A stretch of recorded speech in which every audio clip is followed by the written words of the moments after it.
American missionaries have now spent almost a week held captive in Haiti. Their situation now more dire as their kidnappers are threatening to kill them.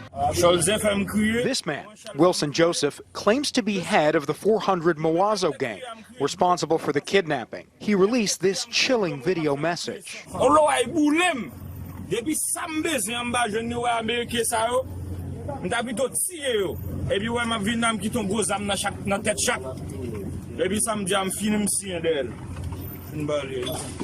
The White House was short on specifics, but says the administration is doing all it can to bring the 16 Americans and 1 Canadian home. There has been targeting over the course of the last few years of U.S. citizens. That is one of the reasons that the State Department issued the warning they did in August about the risk of kidnapping. The White House acknowledged the gang problem in Haiti is severe. Gangs control large portions of the country. Haiti installed a new police chief to combat the problem. The country's prime minister promised to restore peace, even as the U.S. Embassy in Port-au-Prince warned Americans to shelter in place because of escalating violence. Meantime, love your enemies. Bless them that curse you. The hostages' church pleading with the kidnappers and to God for a safe return for the missionaries. And ask him to hear our prayers and bring our families home.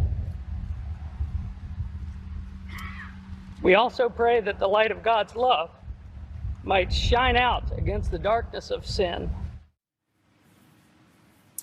And the instability in the country is a real problem. You may remember back in July, the president was assassinated, and just a couple of days ago, the prime minister was at an event where he had to be pulled from it early because of the threat of gang violence. All of that's going to make it much harder to get these Americans and this 1 Canadian back home, Nichole. All right, well, so Joe, you gave us that update on what the White House is trying to do. Is there any pressure on the Haitian government to help deliver those missionaries home safely? You know, we heard from Jen Psaki today, press secretary at the White House, that there is going to be some pressure on the new police chief in Haiti, that they're working with them. But there was also some internal pressure. For the last 5 days or so, we've actually seen grassroots protests in Haiti, protesting and calling for government reform. But among those calls was also the call to bring these Americans home and to have this gang release them. So there is certainly some on the ground there in the country. Yeah, we certainly hope they'll be released quickly. All right, Joe, thank you.